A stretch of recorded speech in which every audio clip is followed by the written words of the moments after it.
Fala galera, no MR Fan de hoje vamos jogar o jogo ABC, confere aí as regras, beleza? Então galera, as regras do jogo ABC são bastante simples. Alguém que está fora da partida vai dizer um tema e os participantes vão tentar lembrar na ordem do alfabeto palavras que estão relacionadas. E eles vão ter 3 minutos para ver até que letra eles conseguem ir. E, inclusive você pode jogar aí de casa também e depois comentar o seu resultado. Beleza? Então bora lá!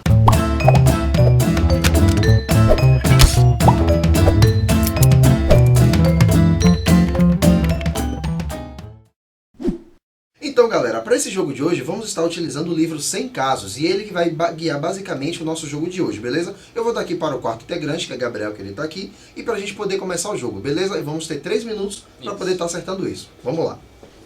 Um bom, por favor. Seja gentil.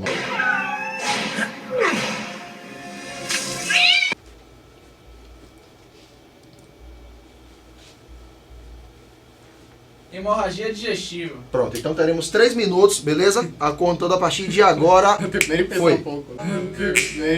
Foi. Quer sentar no pudim, folgado? Senta no pudim. Letra A. Vai, letra Acite. Boa, É, boa, acite, boa. Letra B. B. B. Beta bloqueador. Boa. C. Cirrose hepática. Cirrose, boa. D. D. As derivações, derivação porta-hepática. Boa, boa, gostei. Boa. É. É. É, Esplenomegalia?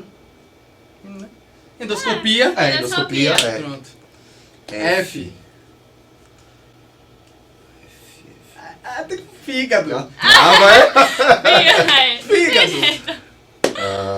Cara, na hora trava, vocês É. não tem noção, cara. E aí? G. G. É, G. Gastroduodenal.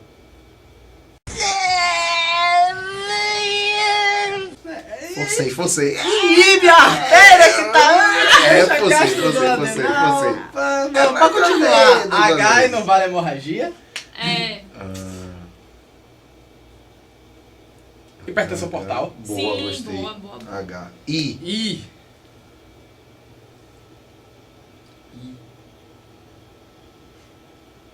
Ilha.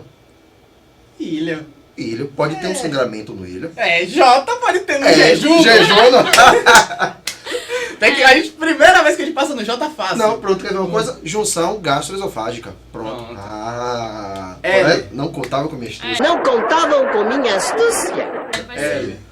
Laceração de Mallory Ways. tem M. ligamento Vendo? também, ligamento de trás. De trás, pois é. Trás, importantíssimo. M. M.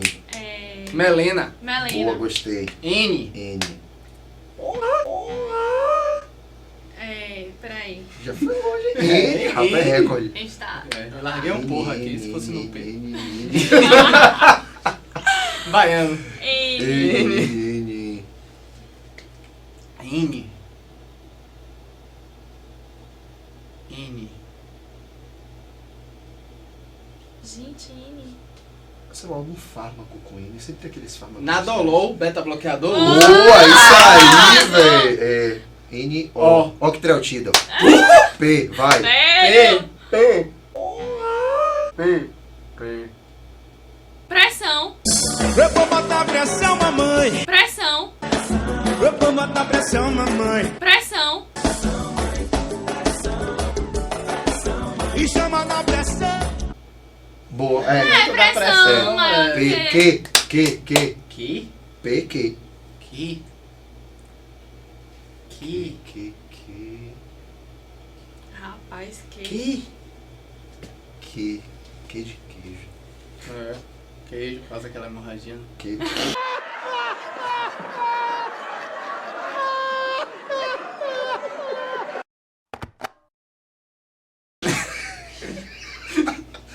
Péssimo. Sangrou quilos. Que? Vai acabar. Ai, meu Deus. Cara, falta 5 segundos, galera. Que? O que é difícil? Foi mais difícil que o J Que? dessa vez. Que? Não, que, gente? Acabou o tempo. Que a gente acabou. Acabou o tempo, gente. A gente até que evoluiu bem dessa vez. Passamos do Jota, já foi embora. Já é uma vitória. Então, galera, bora ver o que é importante a gente saber sobre a hemorragia digestiva. Então, pessoal, a hemorragia digestiva, como o nome já é bastante claro, vai ter algum tipo de sangramento ao longo do trato digestivo. E a partir daí a gente já pode pensar que há alguns tipos. A hemorragia digestiva que é alta, a hemorragia digestiva que é baixa. E a gente ainda vai ter outras classificações que a gente ainda vai ver. Quanto à hemorragia digestiva em si, a gente pensando na questão da epidemiologia, é bastante frequente, foi importante ter saído daqui. Se não saísse no jogo, a gente ia acabar fazendo um vídeo depois, porque é muito frequente. E a gente tem, nessa divisão que eu acabei de falar, de alta e baixa, 80% acaba por ser alta. Então a gente vai ainda ver, mas para poder adiantar, eu acho que não custa nada fazer um pouco só da classificação. A classificação de alta e baixa, a gente vai ter o ligamento de Treitz. Em cima do ligamento de Treitz, a gente vai definir se ela vai ser alta, ou seja, antes do ligamento de Treitz, ou então posterior ao ligamento de Treitz, a gente vai ter hemorragia digestiva baixa. Então, já aproveitando que estou falando de classificação, outra forma de você classificar, por exemplo, a alta é em varicosa e em não varicosa. A gente vai ter essas opções na epidemiologia também. Então, 80% é da hemorragia digestiva alta. E na hemorragia digestiva alta, 80% é não varicosa. E isso é importante para a gente até destinar nosso estudo. Claro que a gente vai ter uma causa muito grande na varicosa, que é a hipertensão portal, que a gente vai abordando aos poucos, mas é bom a gente já ter essa noção da epidemiologia. E só para poder fechar ela, 20% acaba ressangrando novamente. Então, quando tiver algum caso de hemorragia digestiva, existe uma possibilidade de 20% de sangrar, de ter outro sangramento, e 80% acaba resolvendo sozinho, sem você fazer nenhum tipo de intervenção.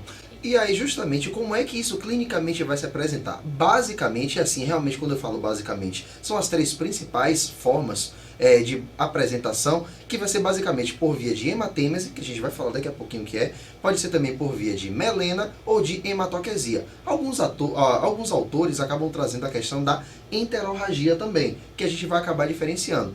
Para que você tenha ideia, hematêmese é todas as vezes que você tem vômitos com sangue. Normalmente ele tende a ser volumoso. É basicamente isso. Isso daí vai falar muito mais a favor da hemorragia digestiva alta, beleza? Antes do ligamento de Treitz ou proximamente ao ligamento de Treitz. Vocês também podem ver a questão dessa distinção teórica também. Já a melena já é muito mais um sangramento muito mais enegrecido, de odor fétido, que está muito, na verdade, fala muito mais a favor de hemorragia digestiva alta, mas não exclui que também possa ser baixa. Já a enterorragia é um sangramento muito mais volumoso, porém de sangue vivo, que fala muito mais a favor de sangramento digestivo do tipo baixo. Beleza? Clinicamente, prestar atenção sempre que pode estar vindo dessa maneira. Isso. E assim, a enterorragia pode ser também alta. E em questão da melena, por exemplo, se o sangramento for depois do ligamento, mas for bem próximo ao ligamento, pode sair, apesar de ser baixo, mas pode sair como uma melena.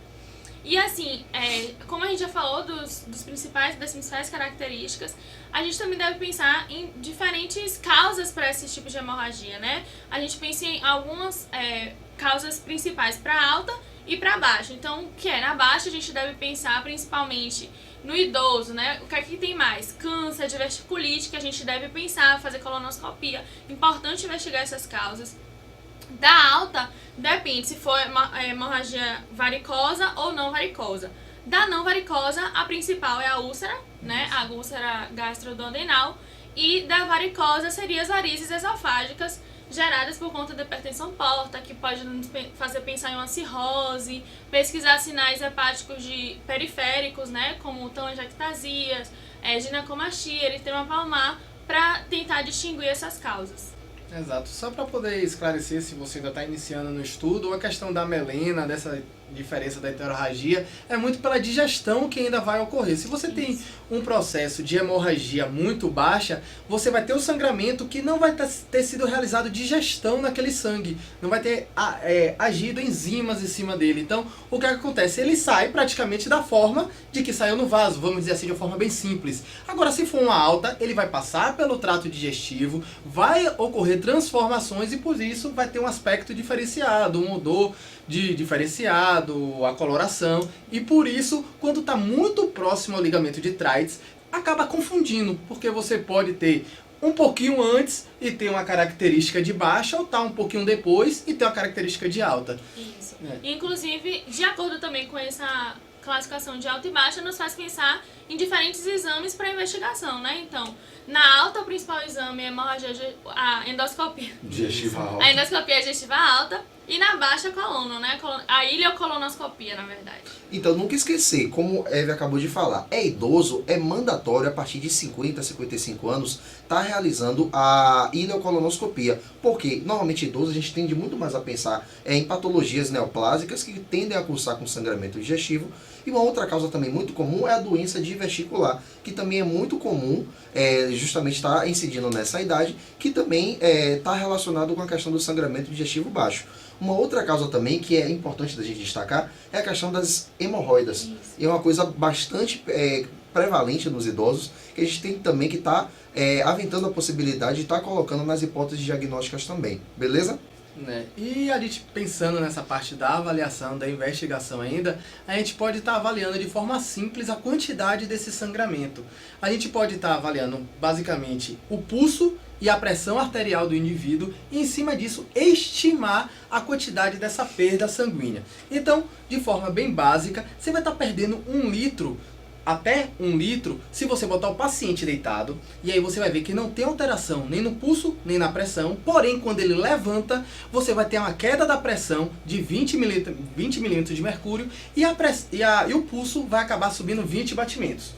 Você vai ter uma perda de 1,5 mais ou menos, ou seja, em torno de 30%, se for uma pressão de 90 a 100 milímetros de mercúrio, independente da posição que você vai estar olhando. Obviamente você vai estar olhando com o paciente sentado ou em pé, você pensando numa situação cotidiana de consultório, você vai ter uma pressão de 90 a 100 e você vai ter o batimento em torno aí de 100 mesmo. Então fica já fácil de lembrar. E você vai ter uma perda maciça, ou seja, mais de 2 litros, se você tiver com uma pressão menor que 90 e o batimento maior do que 120. Ou seja, você não vai estar fazendo nenhum exame invasivo ali no exame físico mesmo. A partir do momento que você já suspeita, você já consegue estar avaliando em cima disso qual é o nível dessa perda sanguínea que o seu paciente pode estar tendo. Beleza, então puxando isso daí que você falou, então você quer me dizer que chegou um paciente grave, vítima de hemorragia digestiva, qual a conduta então?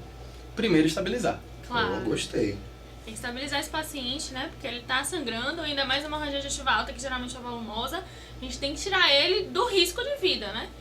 E aí, como é que a gente vai tender a fazer isso daí? Bom, inicialmente a gente vai tender a fazer medidas de estancamento de hemorragia, basicamente isso daí. Pode ser via balão ou pode ser também por a questão da ligadura elástica também. E só a partir dessa estabilização é que a gente vai vir para a questão dos medicamentos. Foi falado até no jogo a questão do octreotidal, que é um medicamento bastante usado para essa questão da hemorragia digestiva. Só que a gente só pode utilizar esses fármacos depois que a gente estabiliza hemodinamicamente o paciente. Importante estar ressaltando isso. Isso. E ainda lembrar, assim, né? A gente primeiro estabiliza o paciente. Depois que o paciente está estabilizado, a gente tem que tentar fazer logo essa endoscopia digestiva alta nas próximas 12 horas aproximadamente, né? Então a gente estabiliza o paciente e em 12 horas tenta fazer a endoscopia digestiva alta, porque é um método de diagnóstico e também um método de tratamento, porque através dela a gente pode fazer a ligadura elástica, que também já é um tratamento da hemorragia digestiva varicosa, né? E aí junto com isso a gente pode também fazer métodos esclerosantes, ou seja, na endoscopia você pode fazer tanto a ligadura elástica, você pode fazer algum método esclerosante, ou seja, você vai acabar queimando, vamos dizer assim, aquele foco que está ocorrendo a hemorragia. E também tem alguns adesivos tissulares que não é tão fácil você achar assim, mas que você pode também estar colando aquilo dali, ocluindo, vamos dizer assim, parando o sangramento desse jeito. Então, só recapitulando, você vai ter tratamentos que são clínicos, vai ter o octreotide, vai ter vasoativos, no caso, você vai ter beta-bloqueadores, que inclusive apareceu no jogo, a gente falou do Nadolol, falou do beta-bloqueador em si.